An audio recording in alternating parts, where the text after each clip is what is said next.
ready. One more free throw, and then 3.6 seconds left. Hayward with a rebound, 2 seconds. Hayward with 1 second. Half-court heat for three. It's off the rim, and it's over in Indy. Duke is back atop college basketball's elite. They are your national champions.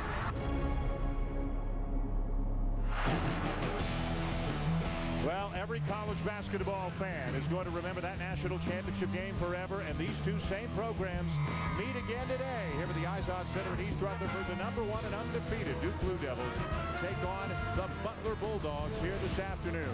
Welcome to Jimmy V Week for Cancer Research on ESPN as we continue our commitment to the V Foundation and Jim Valvano's dream to defeat cancer.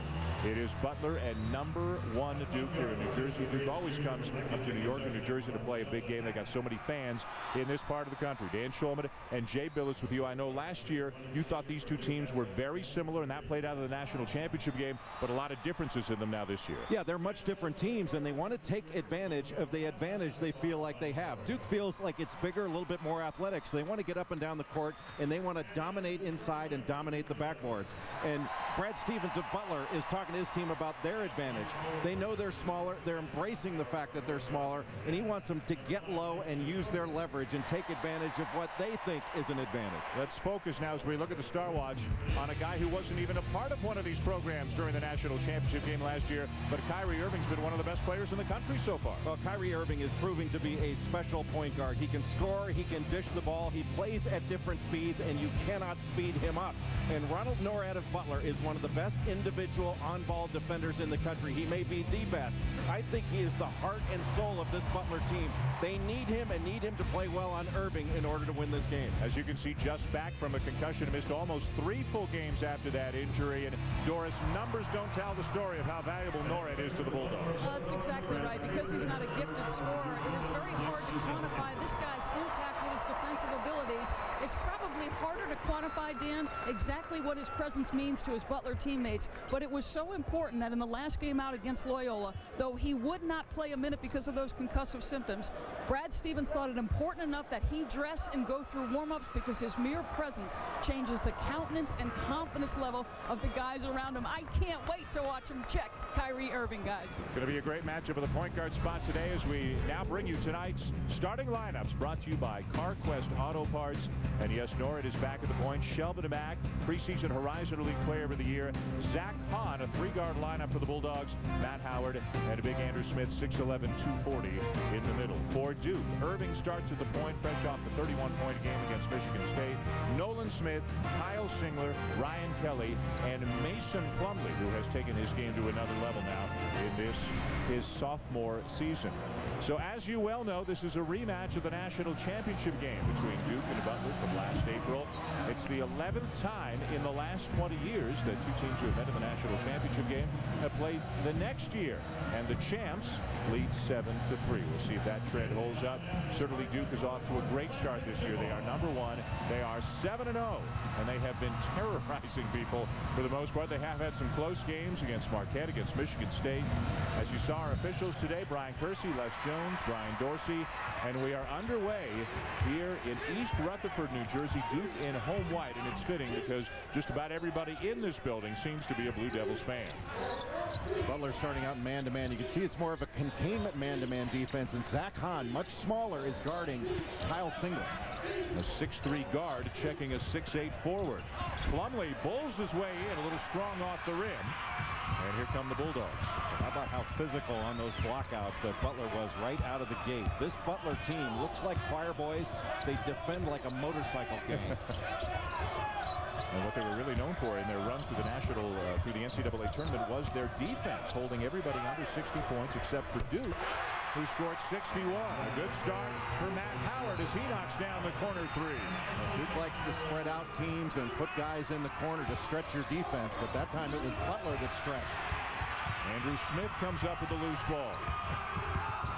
Butler is 4-2 on the season. They've lost at Louisville, and they lost to Evansville as well. They just picked up a narrow win over Loyola of Maryland their last time out, so they're not clicking on all cylinders right now.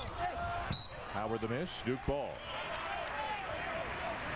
Matt Howard just spacing in the corner, guarded by Ryan Kelly, and Kelly gives just a little bit of help, just stunts toward the ball. Duke is giving up middle drives. So far, Butler has been able to get into the paint and are able to make things happen in there. Big key, of course, for Butler. Can Howard stay on the floor? Everybody who watched the Bulldogs last year remembers the foul trouble that he got in time and time again. But look how Norad stays right in front of Irving. Smith for three. That's going to be the challenge, Dan. It's that second pass. Duke not only makes the extra pass, oftentimes they make the right pass. For this team, the go-to guy has got to be the open man. We talked about the matchup of Irving and Norad. The matchup of Nolan Smith and Shelvin Mack. That's no slouch at the two-guard spot. Mack has been struggling shooting the ball over his last 3 games, only shooting about 30%. Pulls up from the elbow and knocks it down. And by the way, Mack and Smith, more than just competitors here today, good buddies as well. Mack, Smith, and Singler were all part of Team USA's select team that really was there for training purposes against the national team. So they were teammates for a couple of weeks in the summer. Now everybody for Butler is inside that three-point line. Nolan Smith is outside that three-point line as he misses it. And the foul's going to go on Zach Hahn of the Bulldogs. Well, Hahn was trying to get low and use his leverage. Just got a little bit too much hands on Kyle Singler. He's trying to box out by getting low. And watch him. He's getting low and right into the legs. And Les Jones, the official on the baseline, calling that foul on Zach Hahn, but he is really fighting down there. And by the way, I may have given Hahn a little bit more credit height-wise than he deserved. He is listed at 6'1", and he'll be checking 6'8" Singler for much of the day as Andrew Smith is now called for the foul. Just a little bit of a switch down low, and then Smith tried to get back to his man instead of staying with Kyle Singler. That was just way too easy. 34-year-old Brad Stevens, who parlayed that run to the national championship game into a 12-year extension with Butler. Obviously, they knew other programs would come after him, but he's got a long history as a coach at Butler. Started off at the bottom, worked his way up to the head coaching position. He didn't want to go anywhere else, and they love the stability that he brings to that position. He started off as a volunteer assistant under Thad Matta.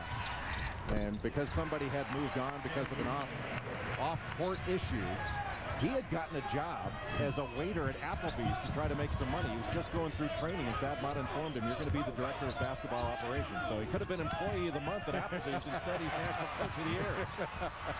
Howard turns it over. Irving the look ahead. And Mason Plumlee traveled.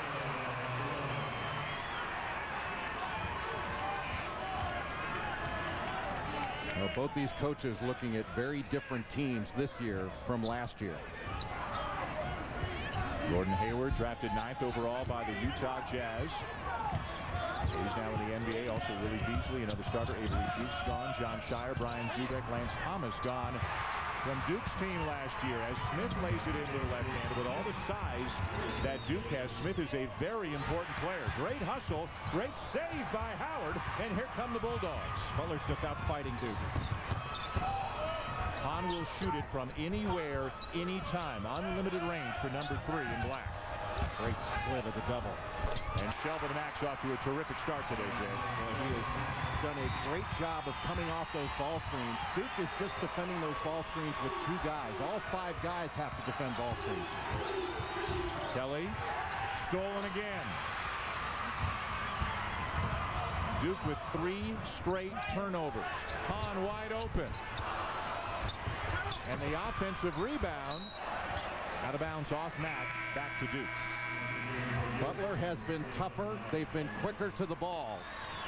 And look at this terrific save by Matt Howard. And here comes the screen. Mason Plumlee needs to stay connected. He's not connected to the man setting the screen. That allowed Shelvin Mack to split it, get right into the lane, and exploit the weak side defense and the help defense that Duke has.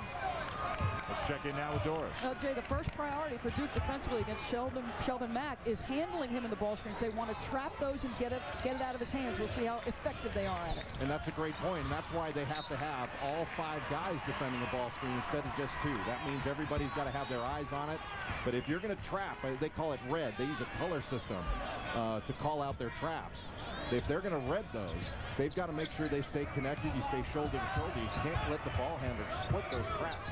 Miles Miles Plumlee comes into the game for Duke, replacing his younger brother Mason. A couple of changes for Butler as well. Chase Stigall and Kyle Marshall both into the game. Marshall's a true freshman.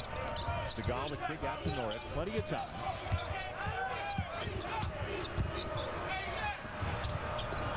Howard.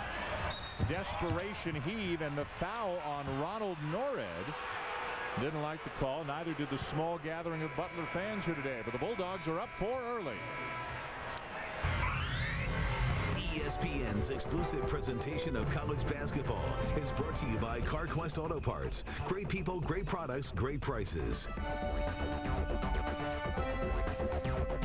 When you come to CarQuest, you'll find the quality parts you need and the service you deserve, along with the peace of mind that you've come to a place you can trust, where our people are happy to share their expertise to help you get it right. Whether you're a Saturday superstar or one of our many professional customers, when you deal with any of our 3,000 CarQuest stores, you'll discover an experience as exceptional as our products, plus the satisfaction that comes with a job well done.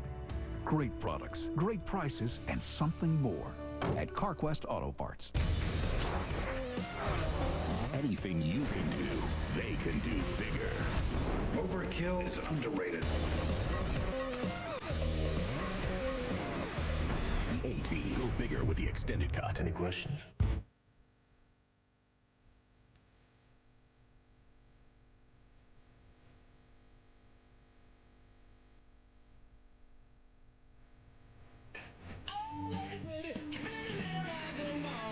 From an early age, Timothy Richmond understood that with knowledge comes confidence.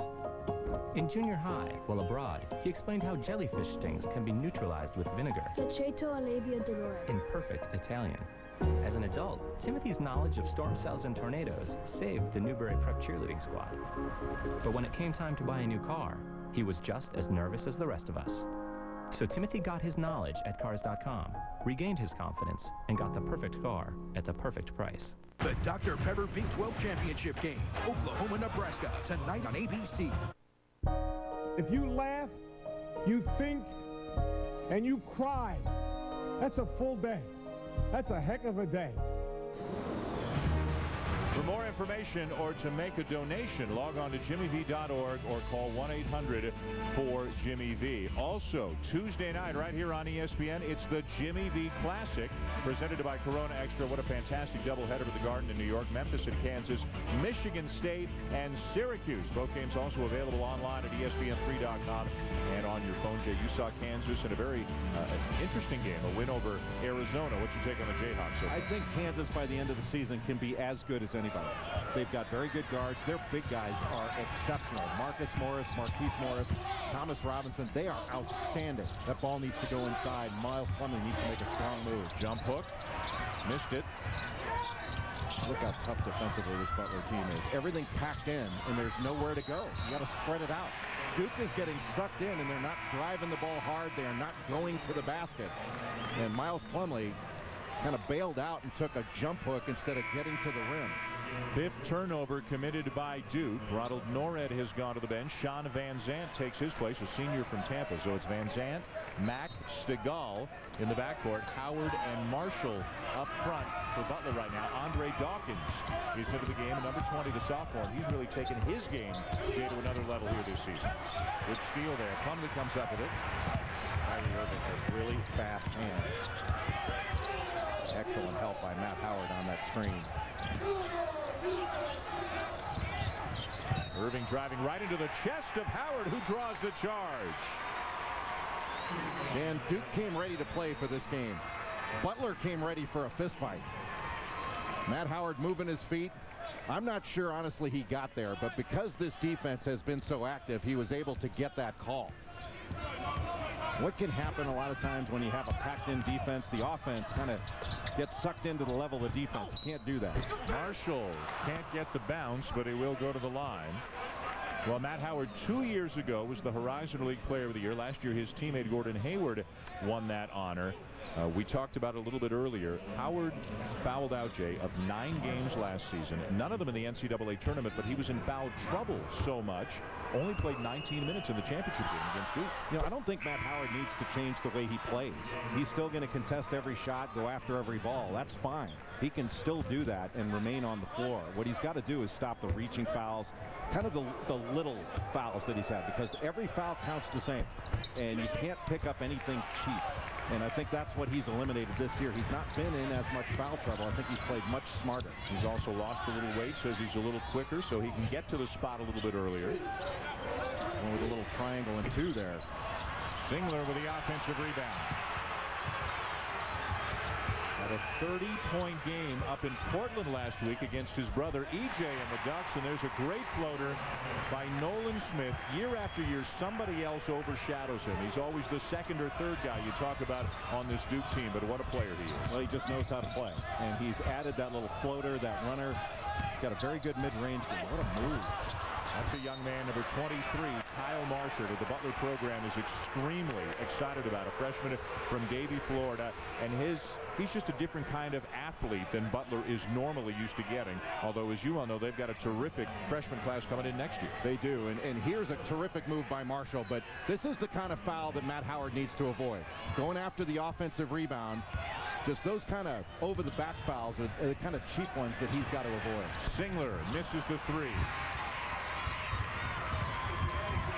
Duke averaging 90 points per game so far this year, rolling to a 7-0 start. Mack, and he misses the three. The rebound to Dawkins. Duke looking to run. They've got numbers. Dawkins, a shooter. He's come in and grabbed two big defensive rebounds. Singler nails this one, and that ties it at 10. Just by grabbing two defensive rebounds, getting quick outlets, Duke is able to get something good in transition, so they don't have to go against the Butler half-court defense and grind it out. Norred getting set to check back in for the Bulldogs. Marshall, not shy, barely grazing the front of the rim. It was just a diagonal up screen for the screener. They were looking for Mack or Howard down low. Mason Plumlee draws a crowd. Open is Dawkins. What a difference a year makes. Andre Dawkins is shooting over 50% from three-point range so far this season. This is the iPhone 4. Its lithium polymer battery lets you work longer, play longer, laugh longer, listen longer, shoot, edit, share, update, download, read, write, and even FaceTime longer, all on the world's thinnest smartphone, the iPhone 4. Back here at the IZOD Center in East Rutherford, Dan Schulman, Jay Billis, Doris Burke. Duke on an 8-0 run. Jay, what's been the difference? Well, they've done a much better job defensively, but a nice little screen roll, and they made that second pass. They passed back and got the ball inside. Single coverage by Plumlee. When he got double coverage, he was able to kick it back out to a shooter stepping into his shot.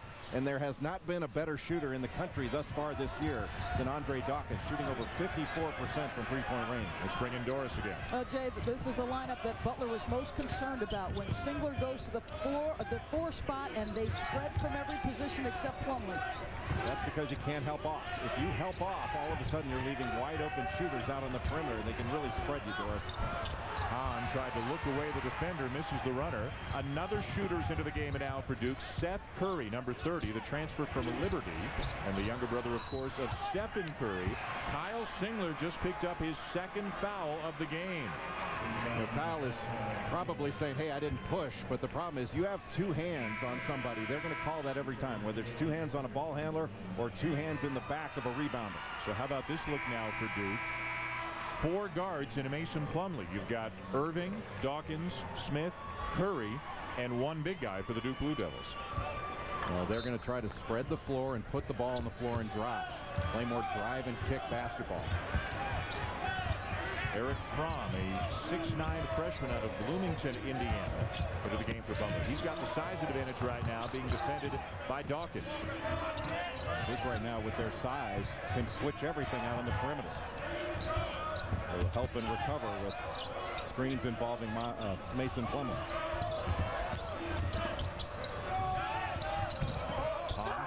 the baseline. And stolen away by Mason Plumlee. Plumlee had 5 steals against Michigan State. He's so long and can get so wide. And another Duke turnover. They've been a little bit sloppy so far, but Mike Krzyzewski's Blue Devils still lead by 3. When we come back, Coach K's emotional words behind closed doors after winning the championship last year. Gout's root cause is high uric acid. If you have gout, high uric acid can lead to more attacks. To help reduce attacks, lower your uric acid. Uloric lowers uric acid levels in adults with gout. It's not for the treatment of high uric acid without a history of gout. Uloric reduces uric acid to help you reach a healthy level. Don't take Uloric if you are taking azathioprine, mercaptopurine, or theophylline. Gout may flare when starting Uloric. Don't stop taking it. Your doctor may give you other medicines to help prevent flares. A small number of heart attacks, strokes, and heart-related deaths were seen in studies. It's not certain Uloric caused them. Certain tests to check liver function may be required. Tell your doctor about liver or kidney problems or history of heart disease or stroke. The most common side effects are liver problems, nausea, gout flares, joint pain, and rash. If you have gout, ask your doctor about Uloric. When you come to CarQuest, you'll find the quality parts you need and the service you deserve, along with the peace of mind that you've come to a place you can trust, where our people are happy to share their expertise to help you get it right. Whether you're a Saturday superstar or one of our many professional customers, when you deal with any of our 3,000 CarQuest stores, you'll discover an experience as exceptional as our products, plus the satisfaction that comes with a job well done. Great products, great prices, and something more at CarQuest Auto Parts. Duke by 3 over Butler, of course, in what is being billed as a rematch of the national championship game from a year ago. And after Duke won the championship last season, Mike Krzyzewski shared some emotional words with his players.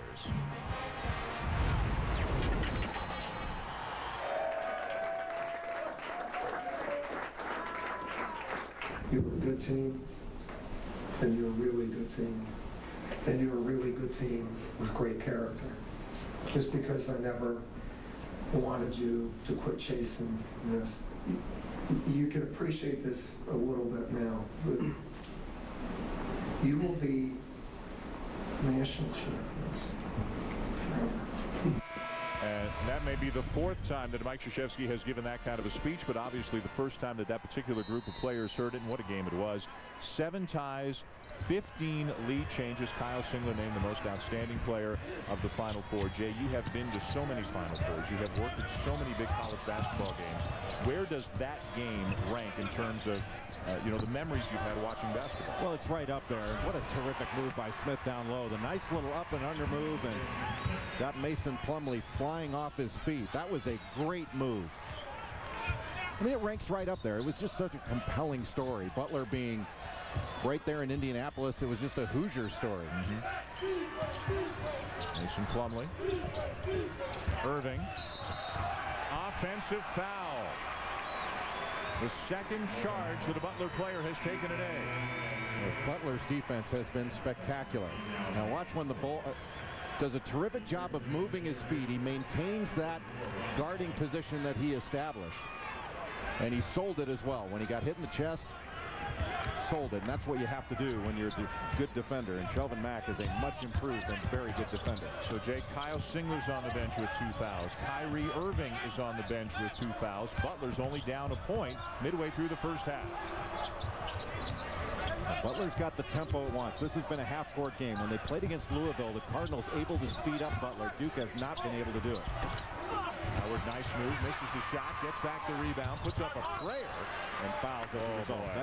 That's the dumb foul he's got to get rid of. He plays so hard, and you can't fault that.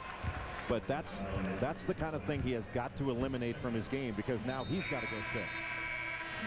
Brad Stevens forced to make a move. Junior Garrett Butcher will take over for Howard. You know, it's funny. It has nothing to do with smarts. I mean, he's an academic All-American. I mean, that's as smart a player as you're going to find. He just plays so hard. He's got such a big heart. And if you weren't with us earlier, both of his fouls today, just like that. Both of them 90 feet away from the basket Butler is defending. Miles Plumlee working hard for position. Slips around Smith and reverses it up and in. Boy, one of the best moves Miles Plumlee has made on the season. And Butler sticking with that triangle and 2. They're going with man-to-man defense on the 2 shooters Duke puts on the perimeter, and they're going with a triangle inside. And there's a charge taken by Ryan Kelly. That's already the 6th charge that Kelly has taken this year in limited minutes. We talked about staying low and leverage. Here Smith is up high. He needed to get low and play Miles Plumlee more like an athlete and make it difficult for him to pivot around. That was just a great move by Plumlee inside. You know, you think back to the championship team a year ago, Zubek and Thomas were so instrumental in Duke winning that title. Zubek especially, Jay, literally right at the end of his 4-year career, took his game to a whole other level. Those roles have to be filled by the Plumlee brothers this year. No question. Over and back, the Butler bench saying that ball was deflected. The officials are going to talk about it, and they say no, it's Duke ball. Well, if you didn't see it deflected, that's the proper call. And you have to defer to the officials. We certainly didn't see anything. Nobody touched it. He just lost it. Yeah. Terrific job by 2 officials communicating out there. Brian Dorsey and Les Jones getting together on that call. Kelly will shoot it from out there. Big man, about 6'10" from Raleigh, has the green light to launch from beyond the arc. Good show there by Kelly to slow down Mack. Van Zandt pulls up inside the arc and buries it. Well, that was an aggressive move into that shot. 11 minutes into the game, the undefeated and top-ranked Duke Blue Devils, with 2 of their best players on the bench with 2 fouls, have a 1-point lead on Butler.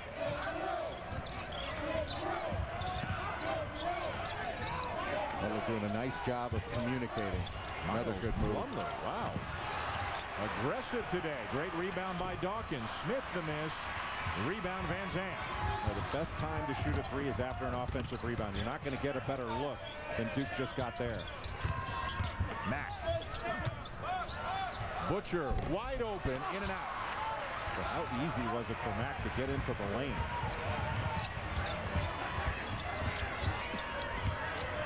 Butler does a good job of helping and communicating defensively. Turnaround Miles Plumlee. They're looking for his offense more in the first half today than he has at any point this season. Butler's gotten the tempo they want. This has been a half-court basketball game, and that last defensive possession, all 5 Butler Bulldogs were there to rebound. Open is Butcher. This time he knocks it down. Butler back on top. Butler just executing very effectively. Whenever Shelvin Mack cuts to the basket, it is drawing that Duke defense down into the lane. And the Butler fans, few in number here today, but are making their presence known as the Bulldogs have taken the lead. They're awfully quick on that shot. Seth Curry misses the 3. And we're headed to a timeout. Butler by 1. It was this close in the national championship game a year ago. Coming up, the science behind last season's most memorable field goal attempts. There's one thing you should know about me. I can access your mind through your dreams. It's called Inception. I know how to find your secrets. Let's go shake them up. I am impressed. Let's see what you can do. It's never just a dream, is it? Buy Inception on Blu-ray and rent it with Movies on Demand Tuesday. How much fun can you have in one night? Don't miss the special holiday rates now at the newly renovated Spirit Mountain Lodge. Call 1-800-760-7977 for reservations. Only at Spirit Mountain Casino. Make a night of it. Attention all students, let's get ready for a UFC showdown on Xfinity from Comcast. Only thing that's on my mind is who's on this town. Life's a game, but it's not fair. I break the rules, so I don't care. Only thing that's on my mind is who's on this. Order UFC 124 with your remote on Xfinity from Comcast. How much fun can you have in one night? Have you been naughty or nice? Spirit Mountain Casino is giving away. Hand on it. Now 2 times, Katz has tried to throw the football, and the ball has taken a similar trajectory. Gets tipped by Bear, goes straight up in the air, and Terrell Turner there for the interception. Well, have we had enough wackiness in the first? Cats had a chance, but no good. Carolina gets a good win at home, 75-73 over Kentucky. Dan and JB. All right, Ryan, thank you. Big win for Carolina, Jay. Boy, Carolina is going to be a very good team by the end of this season. Their big guys have done a terrific job the last couple games. Well, talking about doing a terrific job, how about the defense that Butler is employing against Duke? Well, they're playing triangle too. That means two guys are playing man-to-man defense. Shelvin Mack and Zach Hahn. That's the two in triangle and two. And there's the triangle. Three guys playing zone, led by Shelvin Mack up top. And Seth Curry comes off that little low screen, kind of a floppy set down low, and he just too quick on the shot. He was defended very well on that. Let's bring in Doris with more. Well, the signs of a sound basketball program can manifest itself in subtle ways, guys. And when they were going over Butler, the schemes that you're watching and their defensive assignments, a player messed up. And before Brad Stevens could get into the guy, three other players, Jay, got after him. They were locked in. It wasn't like there was any joking on the sideline. The reason they're sound defensively is because these guys are locked into each and every assignment. Kyle Singler, Doris, back into the game, playing with 2 fouls. Just missed a 3. Duke has had some open looks from beyond the arc, but they have not shot the ball well. Boy, that's a great point. Butcher's made 2 big shots in the first half, and that's a great point that Doris makes about communication. I think coach-directed teams only go so far. The best teams are where the players do a lot of the communicating and a lot of the coaching with each other. They're reminding each other. Great slip. Mason Plumlee on the feed from Seth Curry. Boy, just the high screen and the hard roll to the basket by Mason Plumlee. Boy, when you roll hard, that means you are going to have to be picked up by a weak side defender. See a little handoff coming off the screen by Singler, the handoff, a little bit of contact and a slip to the goal, and Marshall just a little bit late getting there. That's really well run and well designed. Singler setting that first screen and then the handoff option. Rebound to Van Zandt. He's been strong in there with the big fellas ripping down the board so far today. Well, they're competing, aren't they? Every play, Butler competes and competes hard. People will forget that Butler actually was struggling a little bit at this time last year. They were 8-4 at about this time last year. Nice feed and another basket for Garrett Butcher. He's getting the minutes only because Matt Howard's picked up a couple of fouls. Well, he's a good spot-up shooter, and he does a really good job of playing off penetration, and that's where he's gotten his buckets in this game. Spot-up jumpers and then playing off that penetration right there, making himself available right in front of the rim. After that 8-4 start a year ago, Butler went on to win 25 games in a row, including running the table in the Horizon League before losing to Duke in the national championship game. Nobody's suggesting they will do that again. Smith, another miss. Singler over the top for the offensive rebound and the putback. Just went right over Van Zandt. And some will say, well, he went over his back. He went straight up. That was just a really good rebound. A little bit of a risk involved in that with 2 fouls. Butler with the ball in a 2-point lead. And a turnover now. Here comes Nolan Smith. And the foul by Butcher. ESPN is your NBA destination Wednesday night as Carmelo Anthony and the Denver Nuggets head to Boston to take on Paul Pierce and the Celtics. The NBA on ESPN Wednesday at 7 Eastern, and then at 9:30 Eastern on ESPN. Tune in for college hoops. It's Notre Dame taking on Kentucky, a part of the DirecTV SEC Big East Invitational. Notre Dame is one of those teams in the Big East, Jay, where a lot of people, looked at Pittsburgh and Villanova and Syracuse, but boy, the middle part of that conference, Notre Dame is one of those teams that is off to a great start so far this year. They've got athleticism. I mean, Carlton Scott is a terrific athlete, as is Tyrone Nash, and now having Scott Martin, the left-hander, who transferred in from Purdue and then was injured all year last year. He's going to make a big difference for that team. I mean, there were teams like Notre Dame and Marquette and Louisville. The teams weren't paying the country wasn't paying a whole lot of attention to coming into the season, and they all have shown themselves to be quality teams here in the first few weeks of the season.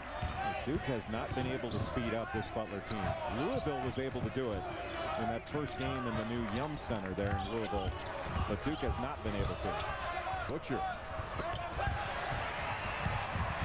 After the air ball, here comes Smith. Transition defense stopping the ball. They didn't communicate well there, but what a play.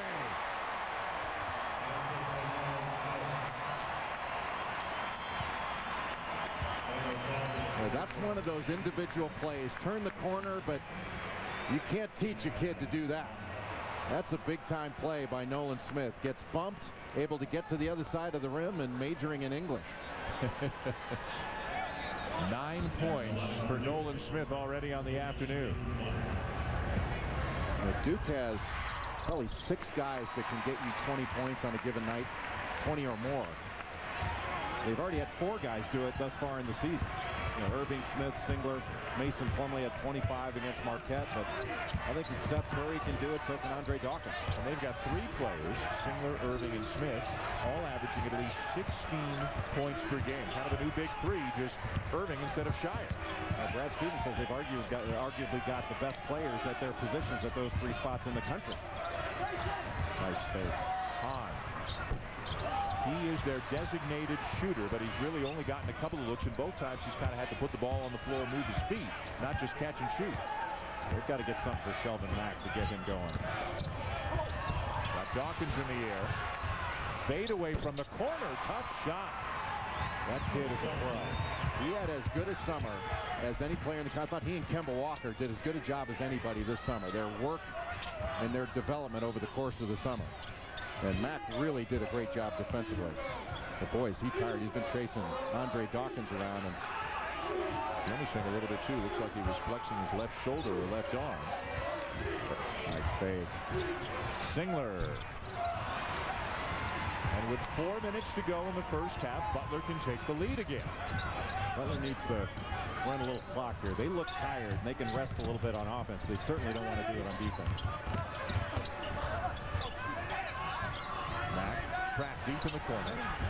They probably should have stayed with him on that trap to try to keep him over there.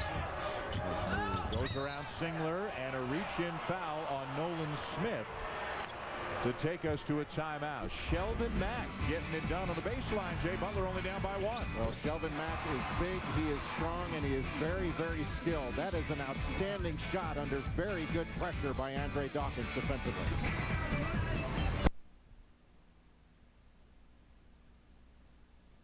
Jay Billis magically heads to the studio to break down the Duke pressure D and its championship Saturday on the gridiron. Updates from all the important football games. Dan, Jay better start walking now. We'll see in a few. Jay Billis is nothing if not magical. Getting back to the studio at halftime. Hey, everybody, this is such a big week for us here. Jimmy V Week for Cancer Research. Help us beat cancer. The V Foundation awards 100% of direct donations and net proceeds of events to fund cancer research. To donate, text Jimmy V to 85944. Don't forget, the men's Jimmy V Classic is Tuesday night at Madison Square Garden. Jay will be there. I'll be there. Doris will be there. Dick Vitale will be there. And what a great doubleheader of basketball. Memphis against Kansas at 7 Eastern. Michigan State, Syracuse at 9 Eastern, and all for an incredibly worthy cause as well. This is a big 3:30 for Butler here defensively. Irving scoreless today until now. They're just able to get all the way to the 10. Nobody stopped the ball. That's one of the issues of not having Ronald Norred in the game. I think Norred, without really scoring, was able to, I don't want to say dominate, but really set the tone defensively for this Butler team to start the game and take Kyrie Irving out of it early. Irving with 31 points Wednesday against Michigan State. Just picked up his first basket. Nice little jump hook there by Andrew Smith on the inside. Butler still getting the ball inside, getting some offense, even with Matt Howard on the bench for the last 7 or 8 minutes in foul trouble. Well, that was set up by Shelvin Mack, setting a diagonal up screen, then he got a screen for the screener. It's that little on big screen that doesn't allow you to switch. Mack, tough one. Wow. He's a shot maker. And he's got the answer. Butler needs a basket, needs to be lifted up, and it's Shelvin Mack that does it. Butler back on top. Difference in philosophies. Mike Krzyzewski has Singler and Irving in the game with 2 fouls. Brad Stevens has had Matt Howard on the bench for several minutes with 2 fouls. Smith a miss. Duke remains cold from outside the three-point line. And they're not getting any second shots. Butler sent all 5 to the defensive glass, and they have gang rebounded and rebounded well. Another great pass. Mack off to Smith, who will shoot a couple. Kyrie Irving has certainly not had the kind of game in this ball game that he had against Michigan State, and that's because of the defense that Butler has put out on the floor. But the one time that they don't guard him, that they don't stop the ball. He gets all the way to the 10 and lays it in with his left hand. That was just way too easy. Smith, 6'11" sophomore out of Indianapolis, misses the first, and look who just picked up foul number 3. Kyle Singler has gone to the bench with his 3rd foul. Ryan Kelly is back in for him. That will take away some of Singler's aggressiveness, but as a senior, Mike Krzyzewski has got to believe that his senior is going to know how to play when he gets back out there without picking up a 4. Van Zandt going under that screen up top. Irving might want to look at pulling the trigger on the shot. Smith baseline, strong move, can't finish. Smith the rebound, held by Plumlee. They're just stronger going after the ball. This has been really impressive on the defensive end for Butler. I mean, I said it before, and I believe it. These kids look like choir boys. They guard like a gang of motorcycle thieves. I mean, locked arms right there, and Smith was just stronger. So how do you explain a Butler team that a week ago was beaten by Evansville and then struggled to beat Loyola, now coming out and giving the #1 team in the country everything they can handle? Ronald Norred. It's very simple. Ronald Norred did not play against Evansville. He didn't even suit up for the game, and Doris had talked about how valuable he was to the team in a suit. His team had no leadership, no verve. And Brad Stevens asked him to suit up for the next game against Loyola and just lifted the team up just to have him out there in warm-ups, to have him on the bench in uniform. And what is it other than lockdown defense? What are the intangibles that he brings to the rest of the team? He's an unbelievable leader. Just gets everybody together. He's got a great voice on that team, and he's a respected player. Not only respected by his teammates, but respected by the opponent. Future coach? No question. Irving, future star. I'm not sure it's future. Well, he's only had 2 field goals, but they've both been memorable. Your homework assignment is to tell us who he reminds you of by the end of the afternoon. We've been struggling with that. You know, he's just a unique player. I've never been good at that anyway, because you often go by what they look like instead of how they play. But Mac needs to continue to go into those hedges. He's going to pick up a foul. Van Zandt from the elbow. Smith, the offensive rebound, blocked by Kelly.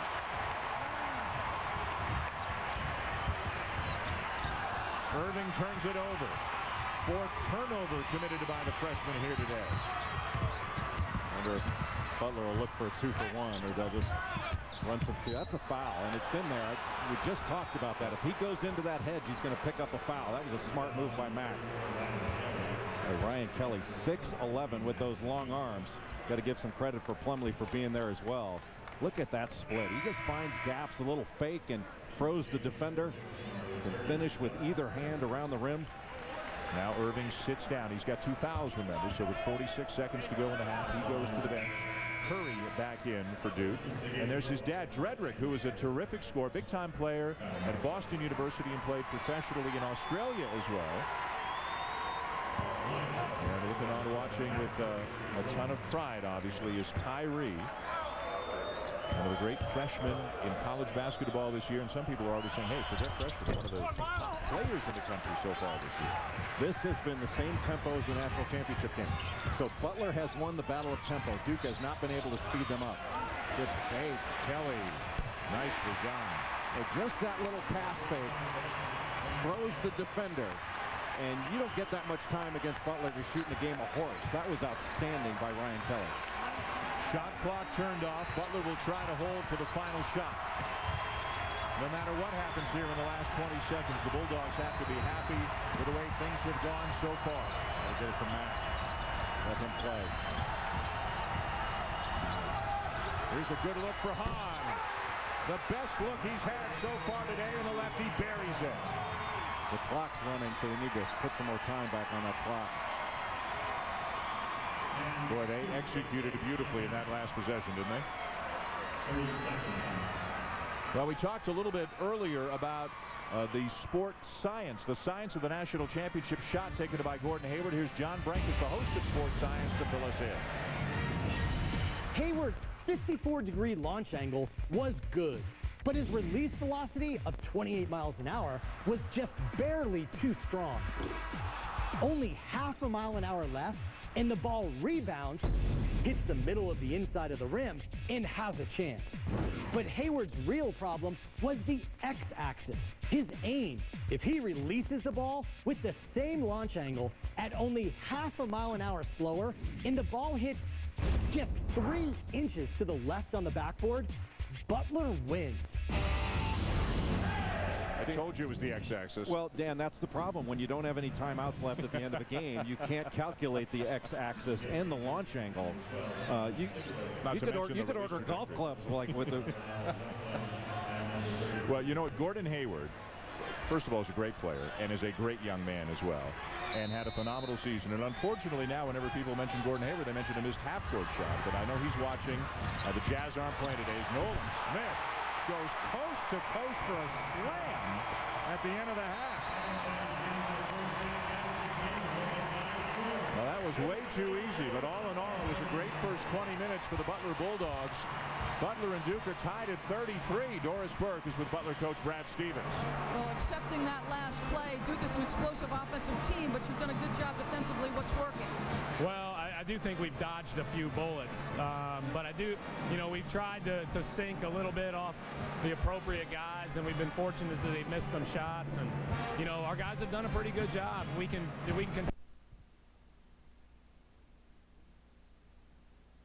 We're here with the IZOD Center in East Rutherford, New Jersey. And what a game we've had so far. At the end of the first half, Butler and Duke tied at 33. Jay Billis will take you through some of the highlights. Well, Shelvin Mack, terrific in that first half. 8 points, and in a half when Howard and Norred only played 16 minutes out of 100. Kyle Singler found himself in foul trouble as well, picked up his third, and Nolan Smith, an excellent first half for Duke. He wound up with 12 points, but just 4 of 11. Duke took 16 of its 31 shots from three-point range. They've talked about dominating inside, but they've been taking a lot of perimeter shots. Now, how about the similarities between today and the national championship game of a year ago? The score is just 1 point off from where it was at halftime in Indianapolis last April. A number of ties and lead changes, and as you said, often and correctly so in the first half, Jay, the pace has been the pace Butler has wanted here in this game. Matt Howard, who missed a lot of action in the first half after picking up 2 fouls, slams it home and the Bulldogs take the lead. Now, Duke has had a problem guarding the ball, and Kyrie Irving just getting on the inside a little bit of Shelvin Mack and gave him that lane right to the basket. When Mack gets a little bit of a crease, he's gone. Ryan Kelly was wide open. Mason Plumlee couldn't get it to him, but it all works out in the end for Duke as Kyrie Irving knocks down the 3. A good ball reversal, and Irving was ready to shoot when he caught it. Norred had to recover late, but he was already into his shooting motion.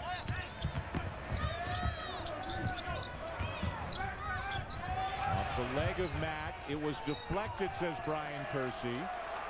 Or was it? I think the 2 officials had different calls. It is Brian Dorsey, who was the closest official to the play, who said no Duke player touched it, and it's over and back. I thought Brian Kersey was signaling that that ball was touched, and it was. It looks like. But it looked like it was touched, but it went off of Matt Howard. And if the offensive team is the last one to touch it before it goes across, then it's a backcourt violation. And unless you see it touched by the defense, and the defense is the one that knocks it backcourt, you have to call it a backcourt violation. The referees have done that both times tonight, and they've both done the right call. Mason Plumlee begging for the ball on the inside. Hasn't gotten a touch yet. Defended by Andrew Smith, who was one of the stronger players in the first half for Butler. Irving the miss. Plumlee the rebound. Smith the 3. And Duke continues to struggle from beyond the arc. They are 5 for 18 in the game right now, shooting threes. Well, that was a good 3 because it was after an offensive rebound. It was a step-in 3. That's exactly the right shot. But Duke has been really living by the 3 throughout this game. And they talked about getting it inside and trying to take advantage of their size advantage, but they haven't. Shelvin Mack with a corner 3 continues to put up big numbers today. On that last drive by Kyrie Irving, Norred did a great job of bodying him up. He made him miss. He is just a great on-ball defender. Plumlee. Kelly the follow. Norred the rebound. That was a weak move inside by Mason Plumlee. He went away from the basket instead of using his strength and his athleticism and his size advantage to go right at the rim and draw a foul. You think he's a guy who still doesn't realize how good he can be? I'm sure he doesn't. Good pass. Smith created a little space with the elbow, got it back, missed again, got it back. And blocked by Plumlee. Plumlee's got great length and athleticism. Singler with 3 fouls. Kelly for 3. And again, no offensive rebounding to speak of for Duke, and that's one of the areas where it was thought they might dominate in this game. They might emphasize in this game, getting on the glass. Well, they did emphasize it. It's almost like the shots have come out of the flow of their offense, and you're unable to get the kind of rebounding positioning that you want and to be able to go after it if you're not sure exactly where the shot's coming from and who's going to be taking it. The Blue Devils down by 2. Let's check in with Doris Burke. Well, to a point, Jay Billis hammered home throughout the first 20 minutes. Not able to catch it there is Plumlee. The first words out of associate head coaches Chris Collins' mouth, he said, we have got to bring the fight to Butler. They were flat tougher than we were in the first 20 minutes. He said, we got to make them feel on the defensive end of the floor. Offensively, he said, hey, we missed some open shots. We need to continue to make the extra pass against this gapping Butler defense. But, Jay, I think it was far more about the mental toughness and bringing the fight back at Butler. And it is not often, Jay, you know, from being a player and a coach in the program and now an observer of this program, it is not often under Mike Krzyzewski where you look at his team and say the other team is bringing more fight than the Duke Blue Devils. But it shouldn't come as a shock because of how good Butler is. I mean, in Butler's league, they don't get the kind of attention that Duke gets. They don't get the national TV for every game. They're on TV a lot now because of what they've accomplished. But the truth is, Butler's the Duke of the Horizon League. Every time they step on the floor in the Horizon League, they are the target. It's a full house. It's a crusade to beat Butler. So for them to go last year 18-0 in their league, that might have been the best league accomplishment of any team in the country last year. Irving at the line. The foul was on Norred, his third. Butcher in for Smith for Butler.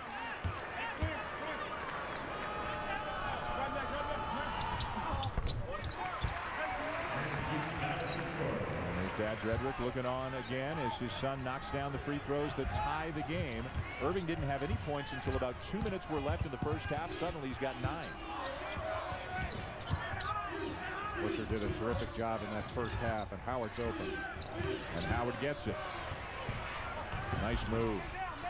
Too strong off the rim. Rebound Plumlee. Boy, everything but the finish for Matt Howard. Well, it's hard to do, but you can't go for his fakes.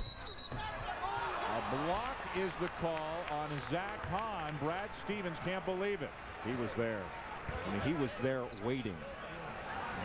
Now, he might have moved a little bit at the end, but he was there. That's a charge. I mean, if it's anything, because he wasn't right underneath the basket. Does it matter if you are square or turn your body slightly as the contact is made? Well, that's the thing. He was a little bit thin. And had his feet close together. Maybe it just looked odd to the official. You can't have your feet further apart than your shoulders, at least you're not supposed to by the rule book, but it doesn't say anything about being thin. Irving's a New Jersey kid from West Orange, not far away at all from where we are in East Rutherford. So you know this is a big game for him, getting a chance to come up here to New Jersey to play a game. Mack. He's made about 3 of those today. The miss here. Plumlee racing down the court. Has it knocked away. Butler ball. Well, what a play by Shelvin Mack. And out of bounds to the Bulldogs to take us to the first media timeout here in the second half. What a game it's been. Duke leading Butler by 2. More on the Duke New Jersey connection when we come back to East Rutherford after this. The Heisman Trophy presentation, December 11th at 8 on ESPN. Yes! I got the Boston's tickets on Saturday. Football! We're saying snow on Saturday, too. Record lows. Old school, the frozen tundra. Winter Warriors on a merciless field. Hands frozen numb.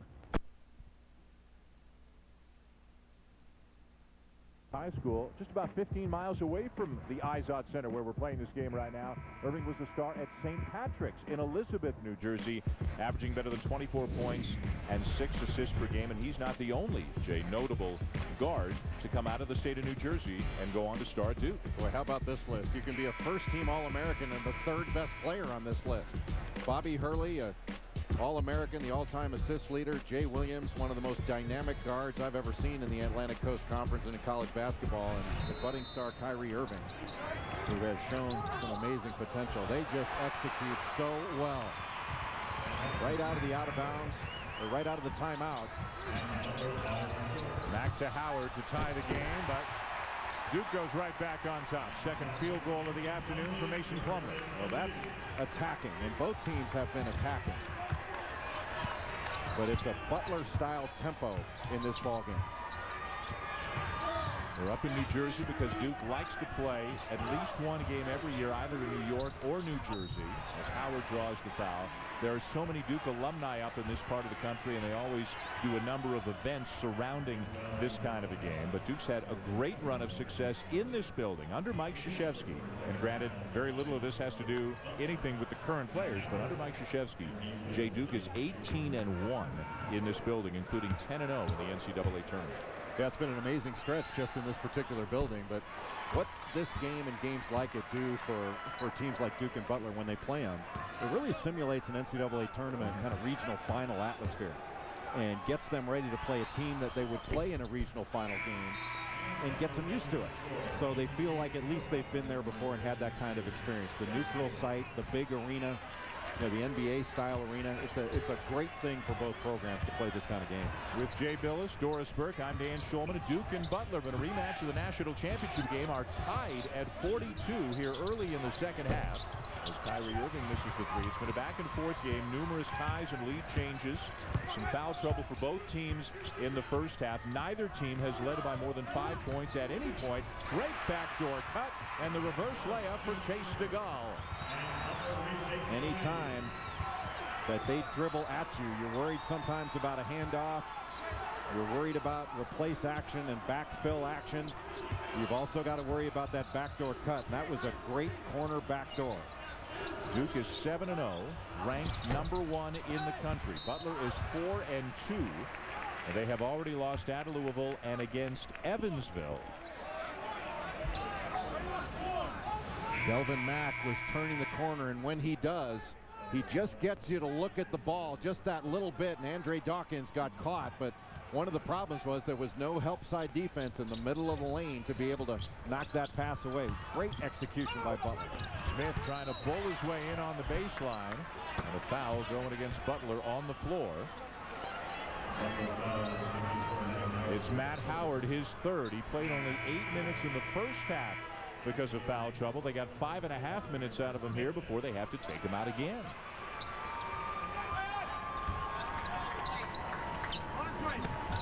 So Garrett Butcher comes on, and Butcher was one of the unsung heroes for Butler in the first half. Played 11 minutes at 7 points. Dawkins the miss. Skying for the rebound is Norrie. Most of the time that's a good shot, and a shot that Andre Dawkins probably feels like is a layup for him, but a lot of threes shot by Duke in this ball game. Norrie asking for a screen from Smith. Goes the other way. Butcher the handoff to Van Zandt. Still 10 on the shot clock. Plumlee with a reach around steal. It's a difficult pass to try to execute from that angle. Irving taken away. Norrie. Nice pass. DeGaulle. And it's out of bounds to Butler. There's more great defense by Ronald Norrie. You show the ball, he's going to take it away. Stays low, stays in front, stops that penetration. Dan, I have not seen a better individual on-ball defender at the point of attack than Ronald Norrie.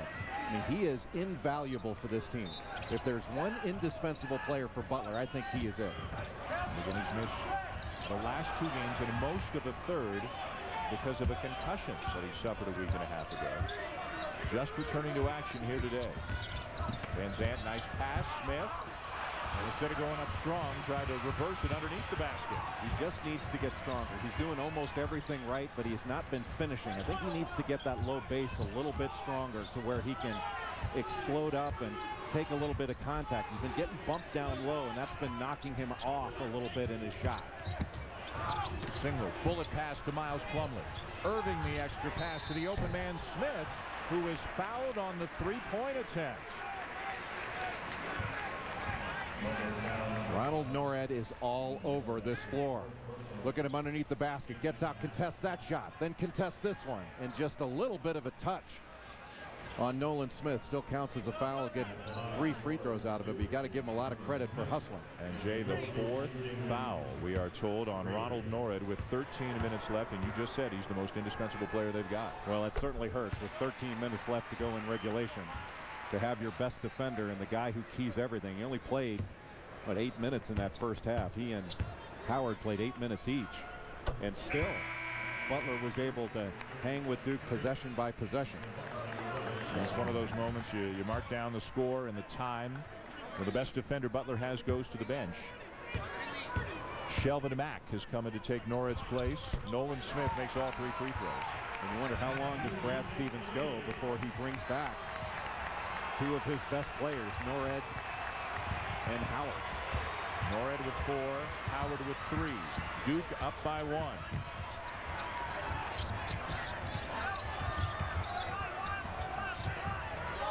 Mack, quick trigger.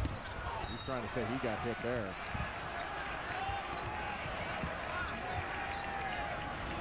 And Mack's still down. Well, he had a lot of problems with cramps last year. And that may be what it is. He would often get IV fluids last year, and cramping was a major issue for Shelvin Mack last season. He had them in the Louisville game earlier this year as well. Cost him a lot of time in the second half. He just checked back into the game a few seconds ago after the 4th foul on Norred. And hopefully nothing more serious than cramping, although, as you say, this has become a chronic problem for Shelvin Mack. And well, it sure looks like a cramp the way he's extending that leg.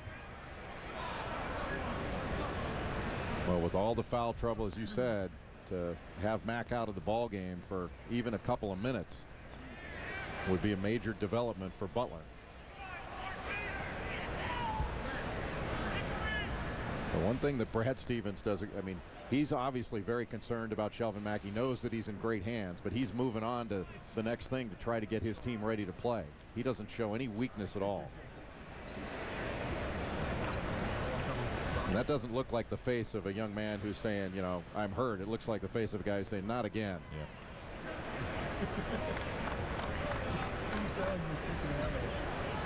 Norred with 4 fouls. And Mack still being attended to and unable to get up at this point. So they're bringing some fluids out to him right now so he can try to get a little more hydration. Let's bring in Doris Burke. Well, guys, as you said, this is an ongoing issue for Shelvin Mack. It is, in fact, cramps that he's dealing with. They have hired, as new this year, a nutritionist to work with this basketball program, and he's worked specifically with Shelvin Mack, trying to change his diet. Now, he's dropped 10 pounds. He's really leaned out. But they're doing everything they can. They've made sure he's taken fluids. I don't know if this is just a specific body type issue, but these things have been addressed by Butler. It's just something that this guy has got to contend with. So Mack with cramping problems in his legs. Howard on the bench with 3 fouls. Norred on the bench with 4 fouls. And this is truly it's a mash unit. Yeah. and a tough test right now. A dangerous time right now for Butler. Can they stay in this game until they can get some of those 3 guys back into the game? Well, they didn't have many minutes in that first half when all 3 got tripped there. Boy, they execute so well. But they didn't have any time in the first half where all 3 of them were off the floor. And now in the second half, to all 3 of them. Second foul on Miles Plumlee. Some teams just have a knack for executing consistently well on inbounds plays or out of timeouts, and Butler's one of them. Van Zandt probably saved a layup there by getting the ball away from Nolan Smith. Duke had a break. Smith, and he is bumped by Hahn before the shot. Foul on the floor. I'm not sure that Butler's going to be able to extend and guard out on those ball screens that high with the lineup they've got in right now. This is a lineup that Duke can drive. That foul, Jay, is also the 6th team foul on Butler. So the next one will send Duke to the line for the rest of the game. Singler, and there is the next one. Basket and a foul. Singler gets Hahn on him and immediately used his strength and height advantage, dropped that shoulder and went right into him. Hahn didn't really have the angle, but that looked more like a charge than a foul to me. And it's the 4th foul on Zach Hahn. The contact very smartly was created by Kyle Singler. The senior just going right into the chest of Zach Hahn and putting him on his back, and was able to draw that foul. And Brad Stevens can't wait any longer. He's got to go back. He's got to take the risk of letting some of his better players play with 4 fouls. So Hahn stays in the game with 4. Howard returns to the game with 3. And rebounded by Van Zandt. Just a 3-point spread, but so many things have changed in this game in the last couple of minutes between the foul trouble and the injury trouble for the Bulldogs. And Duke is so explosive. They can go on a 14-2 run. You've got to be mindful of that and make sure you've got somebody on the floor that can score. Howard might be that guy. Misses the left-handed runner. Here come the Blue Devils looking to push. Smith. Singler. And it's the biggest lead of the afternoon for Duke. And without Norred on the floor, much tougher to stop Duke when they get a full head of steam going from end to end. Stolen away by Dawkins. Hahn has fouled out of the game. Dawkins slams it in, and the Blue Devils are rolling.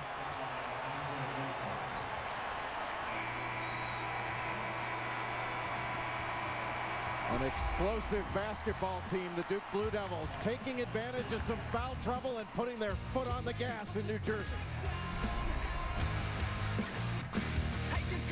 When you come to CarQuest, you'll find the quality parts you need and the service you deserve, along with the peace of mind that you've come to a place you can trust, where our people are happy to share their expertise to help you get it right. Whether you're a Saturday superstar or one of our many professional customers, when you deal with any of our 3,000 CarQuest stores, you'll discover an experience as exceptional as our products, plus the satisfaction that comes with a job well done.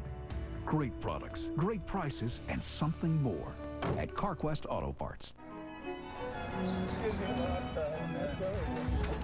Rock your body, make it knock knock when you're partying. Take a break right in the audience. Do you work right beside again? I'm looking sharp, you can't compete with us. Morning, boys. City flick, and I'm holding down that leg. You're right. Uh-oh, so dig, you ain't slick now. Acrylic face, taco go. Clothes on my back, the paint on my toes. Stay fresh, cause it comes from the go. Ah, the father and son road trip. Just a little imagination and you're good to go. Desert highways, scenic vistas, overly active wildlife. Did they just build a souvenir stand that sells extra hair? Nice. Yes, when you build together, the possibilities are endless. So, gentlemen, hold on to your hats and start your Lego road trip today at buildtogether.com. Hey man, how's my truck doing? Good. They're just changing the oil. We're in. Here we go. Come on, y'all! I'm gonna go check on the fellas. You guys almost done? It's gonna take a while. You're leaking diesel fuel. It's not a diesel engine. Yeah, that's why it's so bad. It's the sure sign of a good time. The just right taste of Bud Light. Here we go. Ryan Burr in studio. Let's get a update now from the Civil War. Oregon State. Ducks need a win to head to the BCS championship game. LaMichael James gets the corner, gets in the end zone. 16-7 Oregon now over Oregon State. SEC championship game. Auburn leads South Carolina 14-7. Cam Newton a touchdown running and throwing. Dan and Jay. Ryan, thank you. Zach Hahn has fouled out of the game. Duke has its largest lead of the afternoon now, 51-44. And as Jay just mentioned, Duke can be an explosive team. And Marquette, Kansas State, and Michigan State have all felt the wrath of a second-half run by the Blue Devils. And look at this. Since Ronald Norred picked up that 4th foul, Duke's gone on a 9-0 run in just a minute and 17 seconds. Well, it shows the explosive nature of this Duke basketball team, but it also shows how vital of a cog in the Butler wheel that Ronald Norred is. And he is back into the game despite having 4 fouls, but really with Mack hurt and Hahn fouling out, Brad Stevens doesn't have any other choice. Just have to be smart. And Zach Hahn on that breakaway should have just let the layup happen instead of fouling. And not only did he give up the extra point, but he's out of the game now. And Ronald Norred can't let that same thing happen. Singler comes up with a steal. Butler keeps trying to go inside, but they haven't had as much success here in the second half. Well, they're not going in off ball reversal or off of screening action. Stolen away by Van Zandt. Numbers for Butler.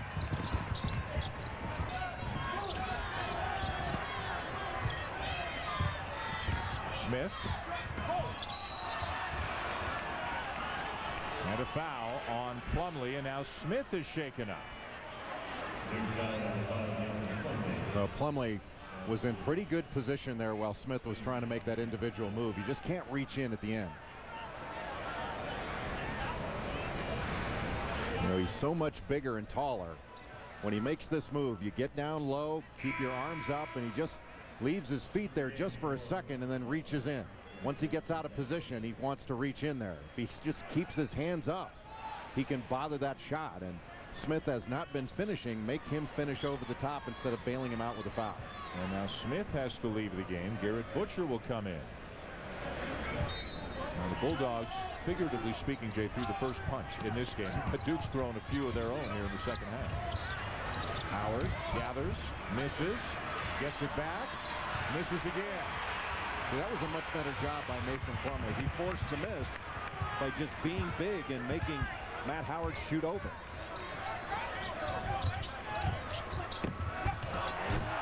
How pretty is that? Andre Dawkins to Mason Plumlee.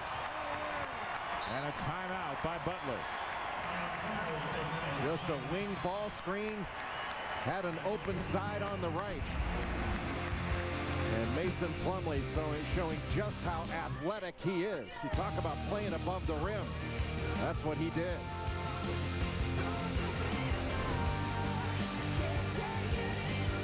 Cold weather is coming again, folks.